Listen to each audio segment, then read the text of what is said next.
তার জন্য তেল দিয়ে দিলাম। এখন মরিচ, রসুন, পেঁয়াজ সব একসাথে দিয়ে দিলাম।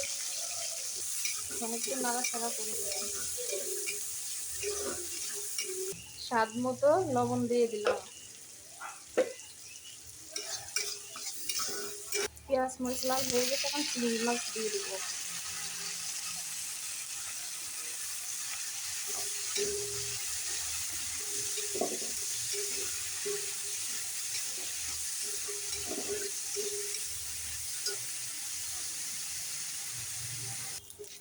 ভাজা হয়ে গেছে, এখন নামিয়ে নিব। চিংড়ি মাছ এখন পাটায় বাটবো।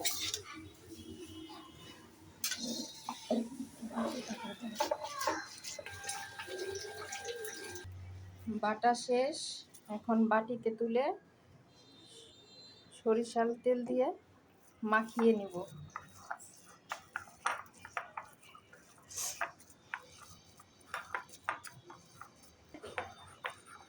চিংড়ি মাছের ভর্তা বানানো শেষ, সেই মজা।